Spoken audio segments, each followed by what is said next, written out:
Hello everyone, આત્મનિર્માણ education પોર્ટલની અંદર હું મિત વાઘેલા આપ સૌનું સહર્ષ સ્વાગત કરું છું.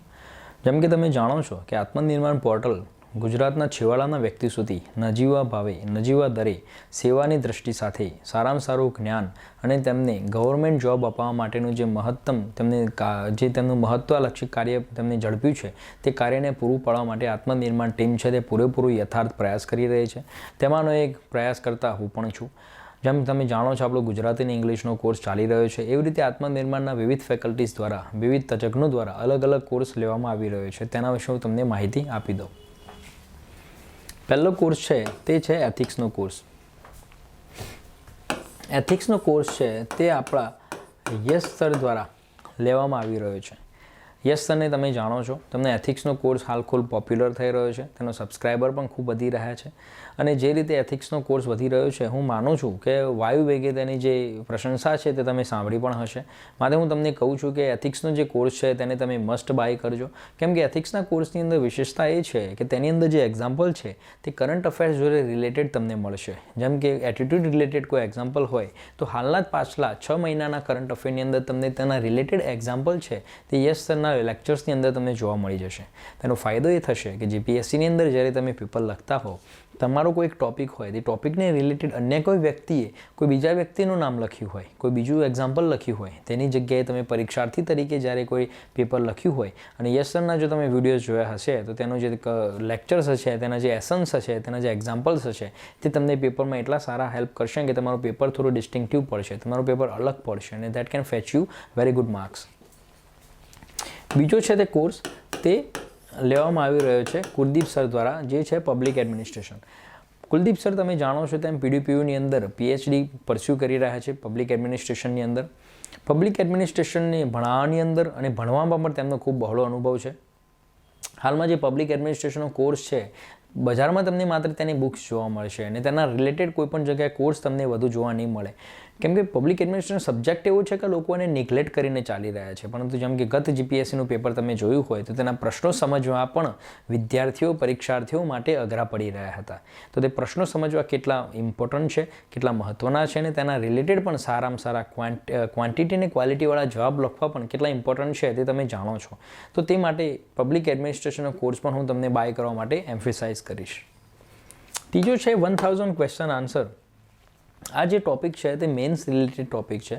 મેન્સના તમામ જે કોર્સ છે તે તમામ કોર્સના તમામ જે સબ્જેક્ટ છે તે તમામ સબ્જેક્ટના જે mains related most probably asked question, most important asked question, એ તમામ પ્રશ્નો છે તેનું લિસ્ટ બનાવવામાં આવે છે. તેના મોડલ આન્સર રેડી કરવામાં આવે છે. તે દરેક જે ફેકલ્ટી છે, તજજ્ઞ છે, તેના દ્વારાથી તમને ભણાવવામાં આવે છે. કેવી રીતે આનું બોડી ફોર્મેટ આ રીતે લખવું, આનું ઇન્ટ્રોડક્શન કેવી રીતે સ્ટાર્ટ કરવું, આનું કન્ક્લુઝન કેવું હોવું જોઈએ, where you have to draw figure, where you have to add more and more examples, તમારું પેપરની અંદર કઈ રીતે અલગ પડતું કરવું, તમારું પ્રેઝન્ટેશન કેવી રીતે સારું રાખવું, નીટ રાખવું. Under the sky, everything that can be asked in GPSC that can be covered in 1000 question answer topic. So હું કહું છું કે તમે આને કોર્સને બાય કરજો. પછી છે ગુજરાતી અને ઇંગ્લિશ. તમે જાણો છો કે મારા દ્વારા કન્ડક્ટ થઈ રહ્યો છે. આપણે એના આગળના લેક્ચર તરફ જઈએ. આ મારું બ્રીફ ઇન્ટ્રોડક્શન રહ્યું. If you are having any query in any of my lecture, you can DM me on that.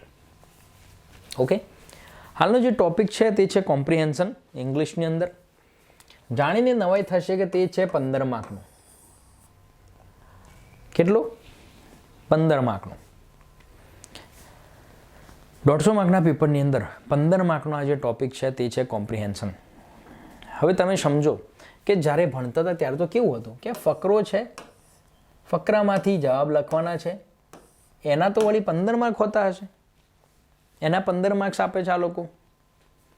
તો તમે વિચારો, what is the importance of comprehension in the eyes of GPSC.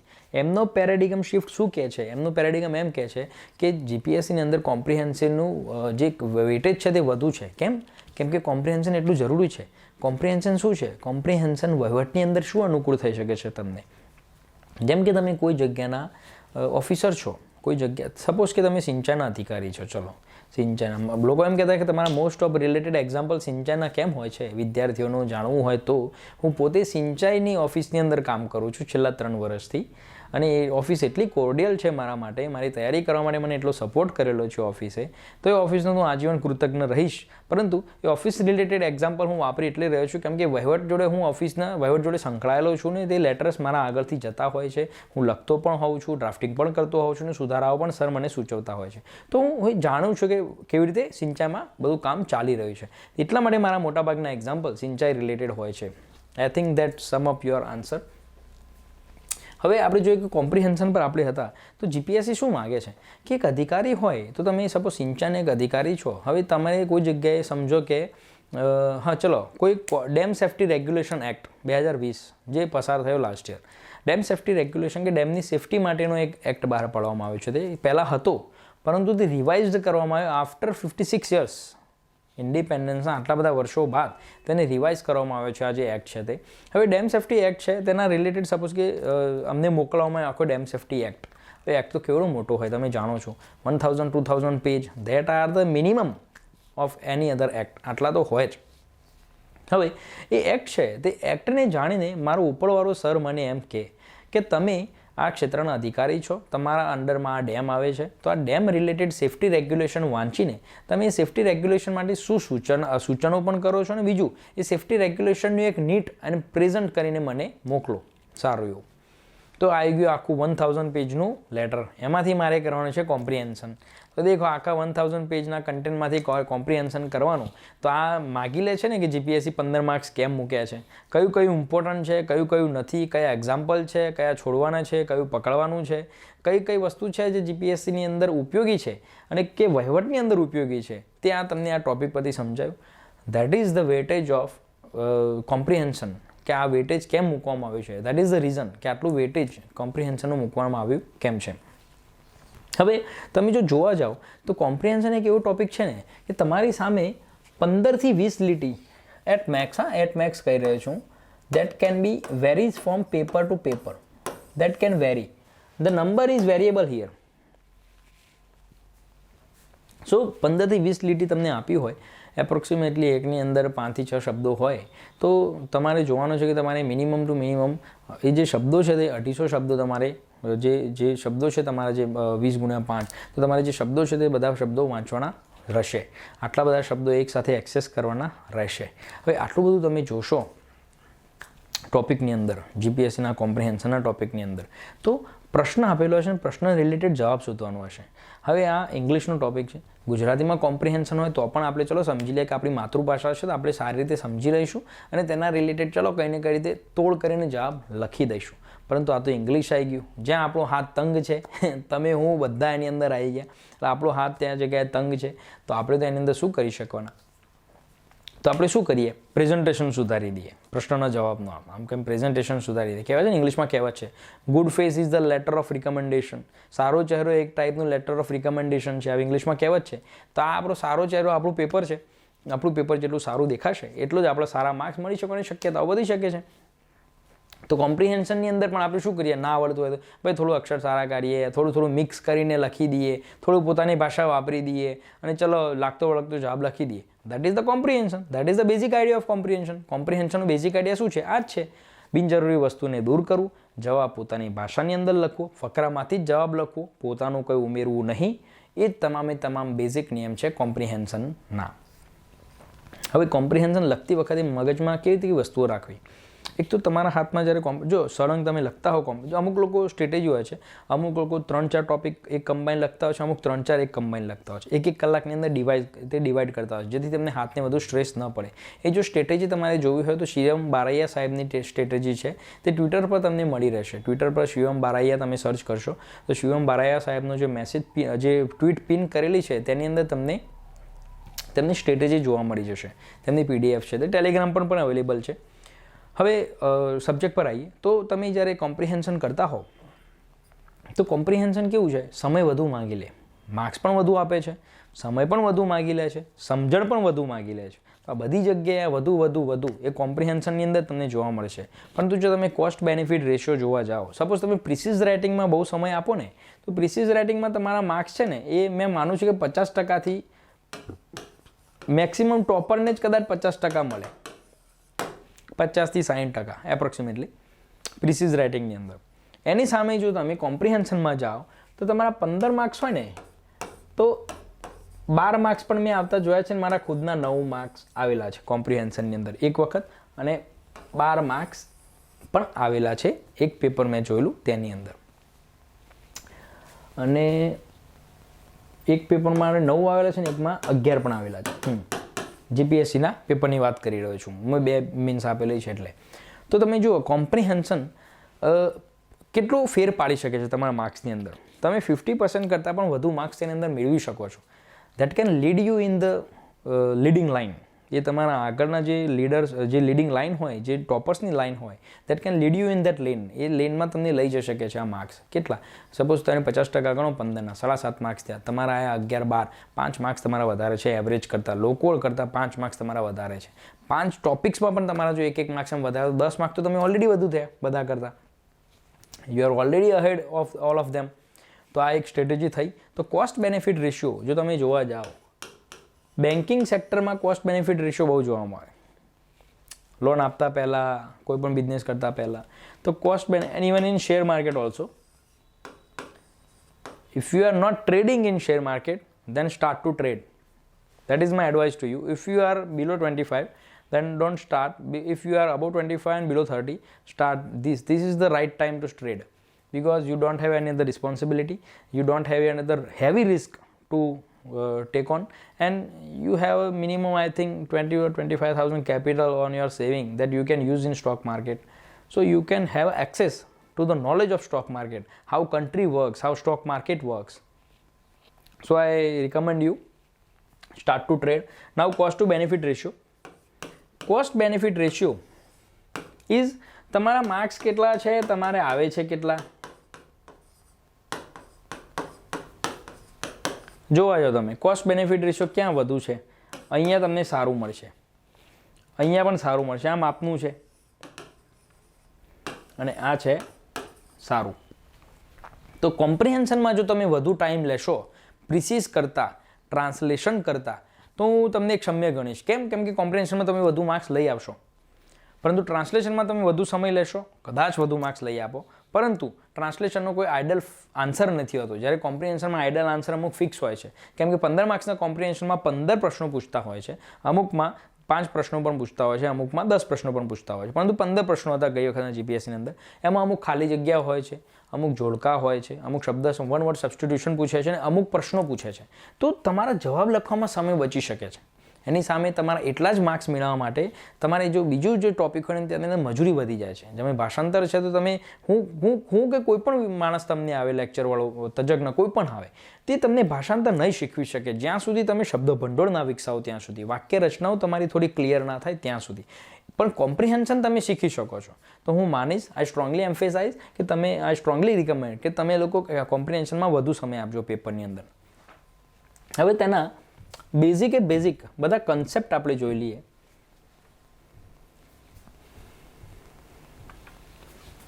Comprehension જ્યારે આપણી સામે આવે તો કોમ્પ્રિહેન્શનને deal કેવી રીતે કરવું. દેખો, પહેલી વખત તો આવે ને ફકરો, ઊંડો શ્વાસ લઈ લેવાનો. That is what I do. ઊંડો શ્વાસ લઈ લેવાનો, માઇન્ડ થોડું શાંત કરી દેવાનું. જે રેગ્યુલર, કેમ કે માઇન્ડ છે ને એકદમ પીસમાં ચાલતો હોય, પેપર લખતા હોય ત્યારે એકદમ ફર્સ્ટ સ્ટ્રોક એન્જિન ચાલુ જ હોય. તો એ સમયગાળા તમે માઇન્ડ થોડું વાર માટે શાંત કરી દેવાનું, અને પછી કોમ્પ્રિહેન્શન શાંતિથી વાંચવાનું ચાલુ કરવાનું. તમે કોમ્પ્રિહેન્શન ફર્સ્ટ લાઇનથી લાસ્ટ લાઇન સુધી એક વખત શાંતિથી તમે બ્રીથ કરતાં વાંચો. નહીં સમજાય, આઈ ગેરંટી યુ, તમને ફર્સ્ટ વખતમાં કોમ્પ્રિહેન્શન વાંચો ને તમને નહીં ખબર પડે. બીજી વખત તમે કોમ્પ્રિહેન્શન વાંચો, you will get partial idea of what comprehension want to suggest you. તમને પાર્શિયલ આઈડિયા મળી જશે. ત્રીજી વખત વાંચો, તમને આઈડિયા મળી જશે કે આ કોમ્પ્રિહેન્શન કહેવા શું માગે છે. હવે થશે શું, તમે 3 વખત વાંચી જશો ને, પછી તમે પ્રશ્નો વાંચો કોમ્પ્રિહેન્શનના. એ મેથડ હું તમને કહું છું. પછી તમે પ્રશ્નો વાંચો. પ્રશ્નો વાંચ્યા બાદ તમે ફરીથી કોમ્પ્રિહેન્શન વાંચો. તો તમે કોમ્પ્રિહેન્શન વાંચો ને પ્રશ્નો વાંચ્યા બાદ, તો તમારું માઇન્ડ ક્લિક કરશે કે હા, these are the answers of this questions. આ કદાચ આ ક્વેશ્ચનનો આન્સર હોઈ શકે છે, આ 2 લીટી ભેગી કરીને આનો આન્સર હોઈ શકે છે, આ આનો સિનોનિમ એન્ટોનિમ હોઈ શકે છે, આ વન વર્ડ સબસ્ટિટ્યુટ હોઈ શકે છે, this is the answer of that blank. તો એક તમે વે મળી જશે સ્ટાર્ટિંગ, તમારું બૂસ્ટ થઈ જશે, તમે માઇન્ડમાં ક્લિયર થશો.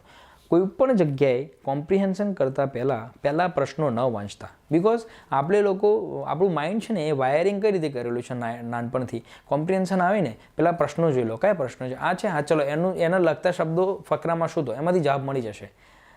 ધીસ ટેક્ટિક્સ આ કામ કરતી હતી જ્યારે તમે 8, 9, 10thમાં હતા ત્યારે. Even in board also this tactics were usable. આ કામ થતી હતી ને થતું હતું, માર્ક્સ મળતા હતા.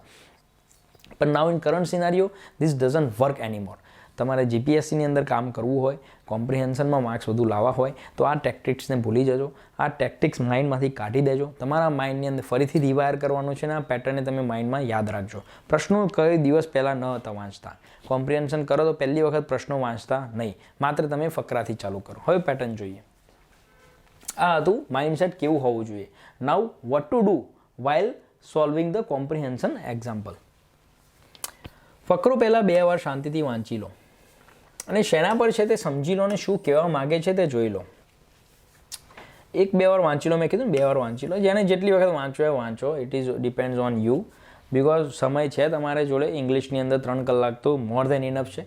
તો you can invest as much as time you want two invest in comprehension.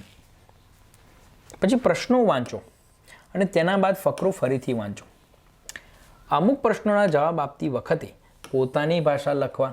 આમ તો મોટાભાગના પ્રશ્નોની અંદર પોતાની ભાષા લખવી, પરંતુ જ્યારે સિનોનિમ હોય, પછી કોઈ વિરુદ્ધાર્થી હોય, સમાનાર્થી હોય, શબ્દ સમૂહ માટે હોય તો તેમાં તમારે અંદર જે ઓપ્શન આલે હોય તેમાંથી લખવું પડે. અને અમુક જે ટોપિક હોય તેમાં અમુક જે પ્રશ્નો હોય તેમાં પણ તમે ડાયરેક્ટ ભાષા વાપરી શકો છો. પરંતુ most of the cases I am talking about 80 or 85% questions you have to solve by your own language only. જવાબ આપતા અમુક શબ્દો કાં તો શબ્દ સમૂહ ફકરાનો આવે તો ચાલે. મતલબ કે ફકરાના અમુક શબ્દો તમે લઈ શકો છો, અમુક જે શબ્દ સમૂહ હોય તે પણ તમે લઈ શકો છો, પરંતુ પૂરેપૂરી વાક્યને કે લીટીને તમે ઉપયોગ ન કરી શકો. આમ કરી શકો, પરંતુ મેં હું માનું છું કે ના કરો તો સારું, કેમ કે તમારું આન્સર કોપીડ ના લાગે. બાકીનો જે વ્યક્તિ હશે જેને દેખો ઇંગ્લિશમાં થોડી એને ઓછી સમજણ પડતી હશે તો એ લીટી જ ડાયરેક્ટ લખી દેશે. તો અને તમે જોશો ને પોતાની ભાષામાં લખ્યું હશે ને અર્થ સમજાવતી વખતે તો પેપર ચેકરને લાગશે કે હા he has done something different from the previous one student, મતલબ કે આગળના પાછળના સ્ટુડન્ટ કરતાં. તો તમને માર્ક્સ થોડા વધુ મળવાની શક્યતા વધી શકે છે. કોઈપણ જવાબમાં પોતાનું કંઈ ઉમેરવું નહીં. જવાબ ફકરામાંથી જ લખવું, પણ પોતાની ભાષામાં. Sorry, these are the mistakes of Shruti front. પોતાની ભાષામાં જવાબ પોતાની ભાષામાં ફકરામાંથી જ લખવો, પરંતુ પોતાની ભાષામાં લખો દેટ ડઝન્ટ મીન કે તમે ફકરા 12માંથી કંઈ લખો. તમારા મનમાં આવી ફિલોસોફી તમે નાખી દીધી, ના. Truth is you have to write from the comprehension only, from the paragraph only. હવે તમને મેથડ સમજાઈ ગઈ હશે તો એક આ ફકરો જુઓ, મોટો તોતિંગ ફકરો છે. મેં બી આ જીપીએસસીનું એક પેપર હતું તેમાંથી લીધું છે. મેં એક વખત અટેમ્પ્ટ કરેલું, હાલ તો મને યાદ પણ નથી કે શું છે આ, અને કે મેં વાંચીને મેં ઘરે એનું પ્રેક્ટિસ બી નથી કરી. અહીંયા જ આપણે કરશું. કદાચ ટાઈમ થોડો વધુ લઈ લે, બેર વિથ મી, બિકોઝ મેં પણ વાંચીશ ને તો મને પણ પહેલી વખતમાં ખબર નહીં પડે, કદાચ બીજી વારમાં પણ ના પડે. Don't take me granted. Let's read together. To be meaningful, conversation should have an orientation on direction. It need not to be strategically planned, but there should be a general drift of ideas in it. It has been said by the wise that speech is silver and silence is gold. See, what is this? આ છે એક કહેવત. Speech is silver and silence is golden. I will explain it later. Now only please remember this. કોઈ જગ્યાએ વાપરવા પ્રશ્ન આ વાક્ય વાપરવા જેવું છે. Speech is silver, silence is golden. Surely silence is preferable to inconsequential chit chat. No good conversation is possible unless two or more individuals sit together feeling fully relaxed.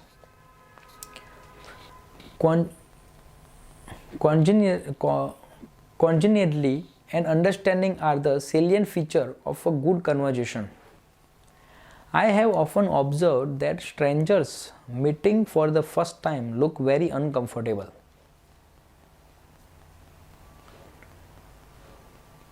Okay, they are like two islands of experience, and there is little sharing of ideas and notions between them. They are like two islands of experience, and there is a little sharing of ideas and notion between them. Two ladies meeting at the bus stand while waiting for the bus would talk about the bus timing or about the weather. By the way, pathetic conversation. But once they are on the bus and are together for half an hour, they would be as intimate as real sister. Let us remember that conversation with friends is mode of relaxation. Intimate friends could be at times very witty and satirical in tone. When a teacher establishes a rapport with his senior student, his conversation becomes very homely and endearing. I think this is a typing mistake, but let's see. When a teacher establishes I think it's a rapport. I'll clarify later. When a teacher establishes a rapport with his senior students, his conversation becomes very homely and endearing. Conversation need not to be phonetical sermon, but an exchange of amicable and pleasant ideas. કેવો ભારે છે ના. It should be prompt and cohesive as it is participatory and interactive. Conversation is an art that can be cultivated and developed. It is a great boon which can be possessed by training, practice, patience, and perseverance. One who acquires this art, his labors are fully rewarded. However, one must remember that conversation is not an enterprise designed to yield an extrinsic profit, a contest where a winner gets a prize, nor is it an activity of exegesis. It is an unrehearsed intellectual adventure, and it is this conversation which, in the real sense, gives place and character to every human activity and utterance. મને તો પહેલી વારમાં થોડું ખબર પડી 20 to 30%, but let's read the question because I don't want to waste your time. What does author mean by speech is silver and silence is gold? ચલો પ્રશ્ન જોઈએ ને કે આમાંથી જવાબ જોઈએ. ચલો એ આ પહેલી ત્રીજી લીટીમાં જ છે. To be meaningful conversation should have an orientation and direction. It not need to be strategically planned, but there should be a general drift of ideas. Wise said that the speech is silver and silence is golden. Surely silence is preferable in inconsequential chit-chat. No good conversation is possible unless two or more individuals sit together fully relax. Okay देखो આ બે લાઈનમાં જવાબ આવી જાય છે, પરંતુ ભાષા આપણે થોડી બદલવી પડશે. કે why author said speech is silver. Author meant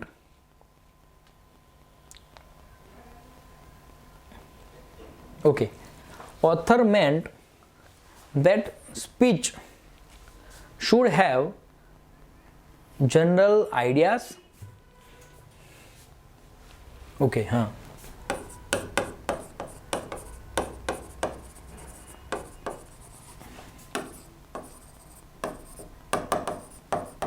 General ideas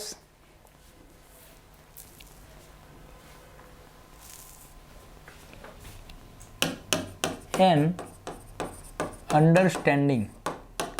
If it is a inconsequential હું પ્રોનાઉન્સ થાય યાર એ ઇનકોન્સિક્વન્શિયલ, મારા બોલવામાં ભૂલ પડતી લાગે છે મોટા ભાઈ. આ રિહર્સ કરવું પડશે ગેરજીન. દેખો નવો વર્ડ મળ્યો ને જે પ્રોનાઉન્સ નથી કરી શકતો હું. there are many that I am not able to pronounce, but I will learn about that. chit chat. Okay, આ લખી દેવાનું. It is not a inconsequential chit chat.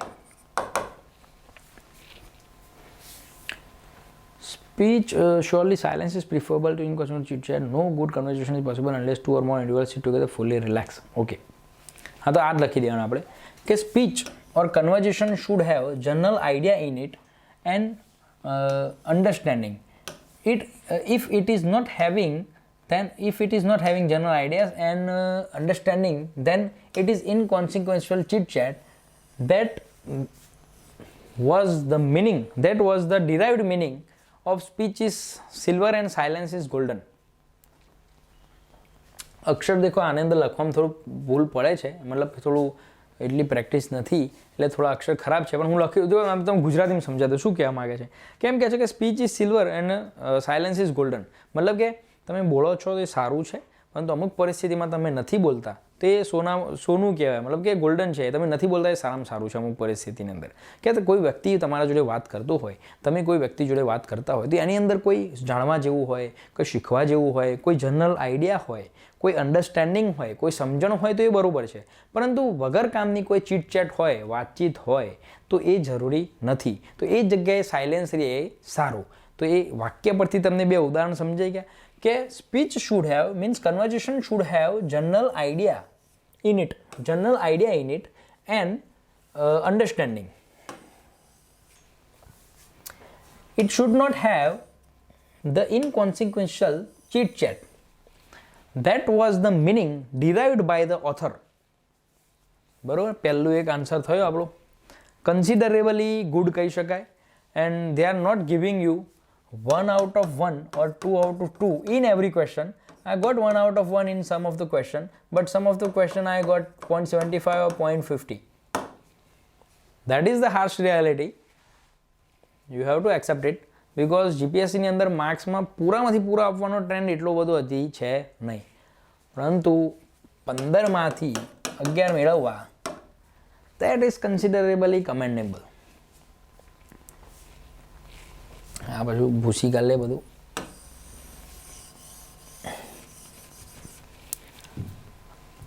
બીજો પ્રશ્ન, what are the salient features of good conversation according to the author? According વાળો ને એનું વાક્ય રચના બેસવાનું તમારે ચિંતા ના થાય, સીધું અકોર્ડિંગથી જ ચાલુ કરવાનું. હવે જો કન્વર્ઝેશન સારી હોય એના ગુણો કયા, તો દેખો અહીંયા શું લખ્યું છે, ગુડ કન્વર્ઝેશનમાં બે જણા શાંતિથી બેઠેલા હોય, તેમાં અન્ડરસ્ટેન્ડિંગ હોય અને આ જે છે ને કોગ્નેટિવ કે એ ટાઈપનું થતું હોય છે, consciously this also I have to remember. એ લખવાનું વર્ડ, આ લખવાનું, અને આ ફૂલ્લી રિલેક્સ્ડ વાળું. પછી બીજું બી એક જોઈએ, I have often observe that stranger. Okay, એ તો એક્ઝામ્પલ છે. તો આ લખો, આ જવાબ આવશે. According to the author, salient features of good conversations are when persons involved in the conversation feeling fully relaxed and their understanding is the salient feature of conversation.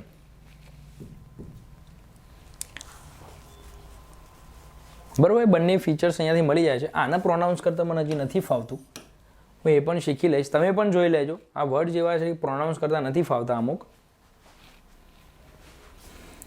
દેખજો આવું મળશે. કોમ્પ્રિહેન્શન તમે જોશો તો કોમ્પ્રિહેન્શનમાં વર્ડ્સ એ રીતના હશે ને અમુક કે એના પરથી તમે મિનિંગ ડિરાઈવ નહીં કરી શકો. What is the meaning of this word, કે આ કઈ જગ્યાએ મારે વાપરવાનો, જવાબમાં તમારે વાપરવાનો ઉપયોગ કરવાનો આવશે, પરંતુ એ વર્ડનું મિનિંગ શું છે ને એ તમને નહીં સમજણ હોય. થશે આવું અમુક કેસીસ એવા 10% અમુક વર્ડ હશે જે તમને નહીં સમજણ પડે કોમ્પ્રિહેન્શનમાં, but go with the flow, લખી દેજો. પછી છે આગળનો, how can the art of conversation be acquired. Okay, આ બી કદાચ નીચે લાઇનમાં જ છે.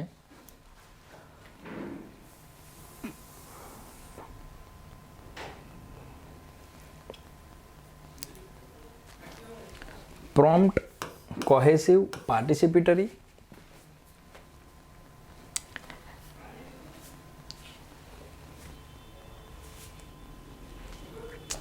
Great boon which can be possessed by training, practice, patience and perseverance. Okay, તો દેખો આ એ વર્ડ પરથી લખી દઈએ આપણે. સોરી, હા, this is our slide. How can the art of conversation can be acquired? The art of the conversation can be acquired by having prompt, cohesive and participatory conversation with repeated training, practice, patience and perseverance. સારો બની ગયા, પૂરામાંથી પૂરા marks મળે એ ટાઈપનો બની ગયો. બરોબર. પછી છે देखो कन्वर्जेशन કેવી રીતે એક્વાયર કરી શકાય એની આર્ટ તો કેવી કન્वर्जेशन કેવી જોઈએ પ્રોમ્પ્ટ એટલે ઝડપી મતલબ એવું નહીં કે તમારે તરત જ જવાબ આપી દેવો પરંતુ કેવું આમ કન્वर्जेशन તમે પેલો કોઈ માણસ બોલે પછી તમે થોડી વાર રહીને એકદમ શાંતિથી જવાબ આપો એ વસ્તુનો તો એ કન્वर्जेशन સારી ન કહેવાય કન્वर्जेशन કોને કહેવાય અવ્યક્તિ કંઈ બોલ્યો થોડી વાર રહીને અવ્યક્તિ તે સમજ્યો બવ્યક્તિ અને બવ્યક્તિ તેનો રિસ્પોન્ડ કરે છે you don't have to react in the conversation you have to respond in the conversation this is the difference in the promptly ના હોવું જોઈએ ઇન્ટરવ્યૂમાં જ્યારે તમે જાઓ તો એકદમ પ્રોમ્પ્ટલી જવાબ આપશો તમે દરેક બધા પછી કોહેસિવ હોવી જોઈએ કોહેસિવનું ગુજરાતી મિનિંગ આમ ખબર તો છે આમ જોડી રાખે એવું પરંતુ આ કન્ટેક્સના રિલેટેડમાં કેવું હોવું જોઈએ નથી આવડે પણ જોડી રાખે એવું મતલબ કે પકડી રાખે કન્वर्जेशन એવી હોવી જોઈએ પાર્ટિસિપેટર એટલે સહભાગી હોવું જોઈએ બંને વ્યક્તિ તેની વાત કરતા હોવો જોઈએ અને કેવી રીતે મળી શકે છે ટ્રેનિંગ દ્વારા પ્રેક્ટિસ દ્વારા પેશન્સ દ્વારા અને પ્રિઝર્વન્સ દ્વારા પ્રિઝર્વન્સ એટલે તમે લગન કહી શકો છો પેશન્સ છે એટલે ધીરજ પ્રેક્ટિસ પછી ટ્રેનિંગ તો art of the conversation should be prompt, cohesive and participatory and that can be acquired by rigorous training, practice, patience and perseverance.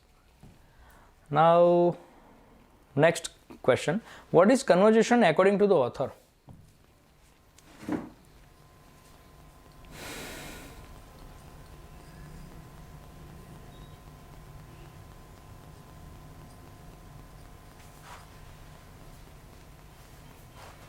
ફરીથી ક્વેશ્ચન એકવાર વાંચી લઈએ what is conversation according to author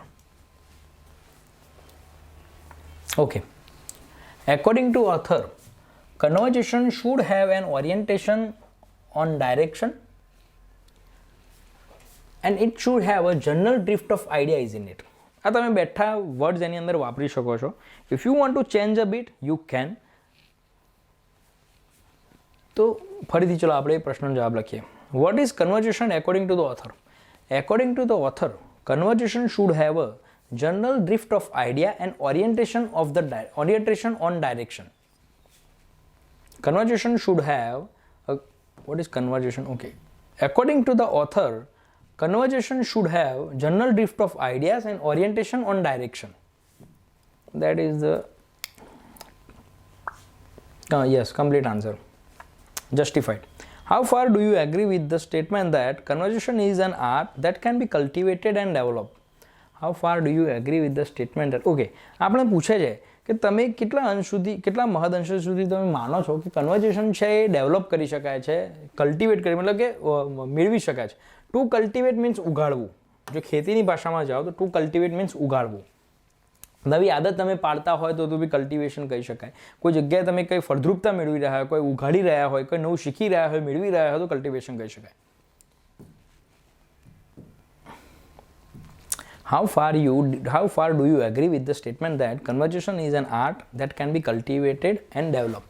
આપણે પૂછે છે કે તમે સમજ છો કે કન્वर्जेशन છે કલ્ટિવેટ અને ડેવલપ કરી શકાય છે આપણે તો એગ્રી જ થવાનું હું કાં ના પડવાની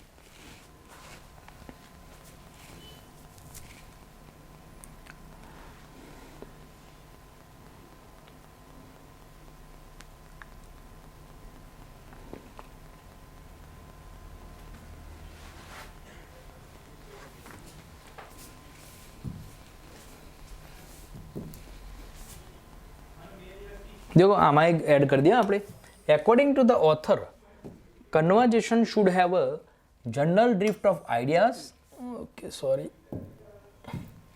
general drift of ideas orientation on direction and it need not to be phonetical sermon but an exchange of amicable and pleasant ideas आटलू लक्षण तो भी चालशे it should be exchange of amicable and pleasant ideas general drift of ideas and orientation on direction cocktail બનાવીને લખી દેજો મસ્ત દેખો જોયું તમે this is the example that first લાઇનની અંદર પણ જવાબ હોય લાસ્ટ લાઇનની અંદર પણ જવાબ હોય અને you have two mix it up and cocktail બનાવીને સારો એવો જવાબ લખવાનો છે હવે દેખો આ પ્રશ્ન પર પાછા આવીએ આપણે આ ચોથાનો જવાબ આપ્યો મેં હમણાં તમને આપ્યો આ પાંચમાનો જવાબ છે આપણે લખીએ આગળ કેવી રીતે એગ્રી કરો છો તમે કેટલા અંશ સુધી કે કલ્ટિવેટને તેને મેળવી શકાય છે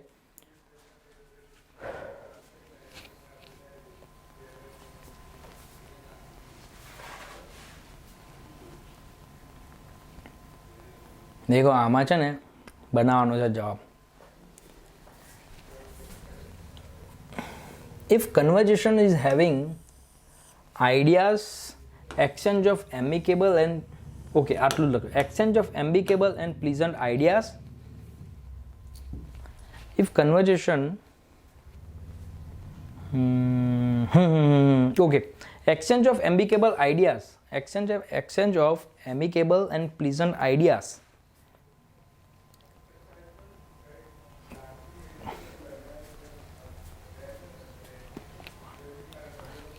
prompt, cohesive and participatory nature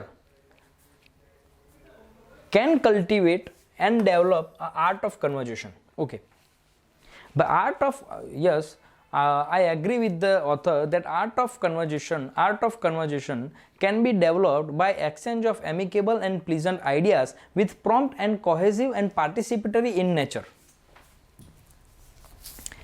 પછી છે, what does the author mean by very witty and satirical in tone? Let's read on it.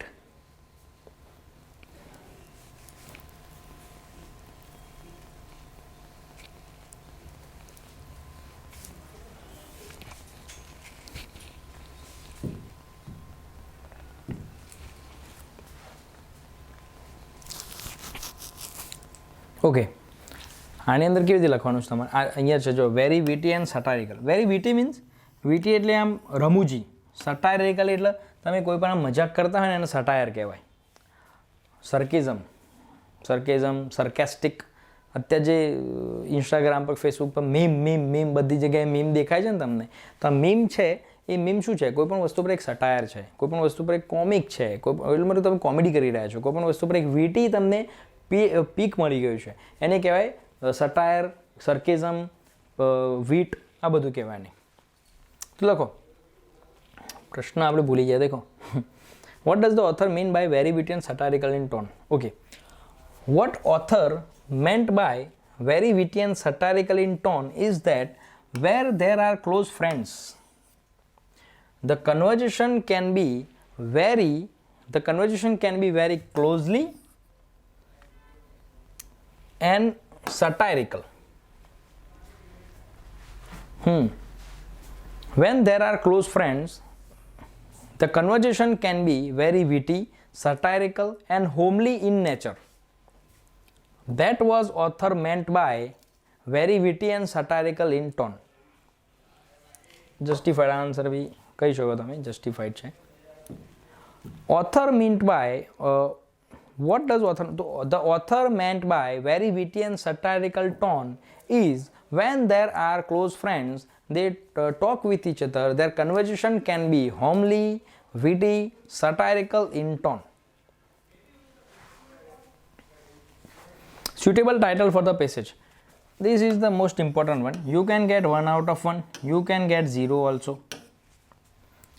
This is the binary marks મળે છે આની અંદર તમને, કે તમારું જે ટાઇટલ છે ને, કે એ એક ધારે છે કે આ વ્યક્તિ છે એ તમામે તમામ કોમ્પ્રિહેન્શનના જે આખું કોમ્પ્રિહેન્શન છે એને વાંચ્યા બાદ એના નેચરને સમજી શક્યો કે નહીં, એને જસ્ટિફાઈ કરી શકે છે કે નહીં, એ તમામે આખો જે ટોપિક છે કોમ્પ્રિહેન્શન 15 થી 20 લીટીનો, એ વાંચ્યા બાદ એ વ્યક્તિ, એ વિદ્યાર્થી આ કોમ્પ્રિહેન્શન શેના માટે છે એને એક લીટીની અંદર, એક શબ્દની અંદર એ જસ્ટિફાઈ કરી શકે છે કે નહીં. તો આપણે શું શોધવાનું હોય તેની અંદર? આખું તમે કોમ્પ્રિહેન્શન વાંચી લીધું પહેલી 2 વખત, તો તમને થોડું એક જનરલ આઈડિયા તો આવી ગયો હોય. જનરલ ડ્રિફ્ટ ઓફ આઈડિયાઝ અંદર લખ્યું છે ને કન્વર્ઝેશનમાં, તો થોડો એક જનરલ આઈડિયા તો તમને આવી ગયો હોય કે કન્વર્ઝેશનના ટોપિક પર છે આ, શેના માટે છે. હવે આર્ટ ઓફ કન્વર્ઝેશન અંદર ટોપિક આવ્યો, પછી 2 વિદ્યાર્થીઓ, 2 મિત્રો વાત કરતા હોય કન્વર્ઝેશન કેવી હોય, શિક્ષક અને એમના સિનિયર વિદ્યાર્થીઓ વાત કરતા હોય તો કન્વર્ઝેશન કેવી હોય, પછી 2 બહેનપણીઓ કે 2 મહિલાઓ મળી ગઈ તો તેમની કન્વર્ઝેશન કેવું હોય. તો શું બતાવે છે? છેલ્લે આખી વાત આવીને અટકે છે કઈ જગ્યાએ? કન્વર્ઝેશન પર. That means art of conversion છે ને, આર્ટ ઓફ કન્વર્ઝેશન. તો તમે લખી શકો કે આખો ટોપિક તમને શું સમજાવવા માંગે છે? Art of conversation. Art of conversation. You can have this title to this passage or another. Okay, આ એક બૂન વાળો અંદર મળે તો ટોપિક હતો.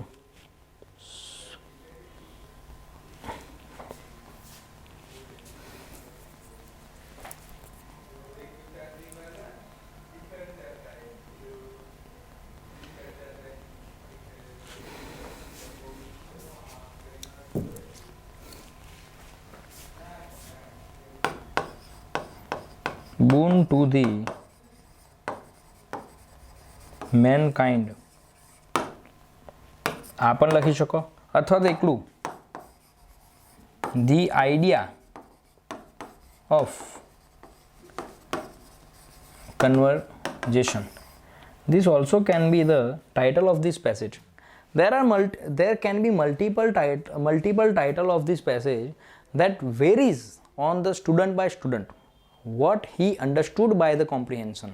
આખા કોમ્પ્રિહેન્શન બાદ એ સમજ્યો છે શું, એને પોતાની રીતે આખા કોમ્પ્રિહેન્શનને સમજ્યા બાદ મગજમાં શું લીધું છે. કોઈને એમ પણ લાગ્યું કોમેડી સટાયરલ વાળું હતું, આ હતું, તે હતું, વીટી હતું.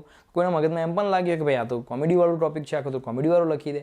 તે કહો તુંડે તુંડે મતિ ભિન્ન, માથે માથે બુદ્ધિ બદલાઈ જાય. સંસ્કૃતમાં એક વાક્ય છે તુંડે તુંડે મતિ ભિન્ન, દરેકનું માથે માથે બુદ્ધિ બદલાઈ જાય. એટલે કોઈ એક વસ્તુ કોઈ એક દૃષ્ટિકોણથી અહીંયા વિચારતું હોય, કોઈ એક દ્રષ્ટિથી આ વિચારતું હોય, કોઈ બીજા દૃષ્ટિકોણથી વિચારતું હોય. દરેકનું કોઈના માટે 6 હોય, કોઈના માટે 9 હોય. એ જ વસ્તુ છે આ કે જે આ કોમ્પ્રિહેન્શન છે તેમાંથી પોતે શું ડિકોડ કરી રહ્યો છે. What he is decoding from this conversation, what is decoding from the comprehension, that can be the sole title of this conversation or comprehension. So I think this conclude us.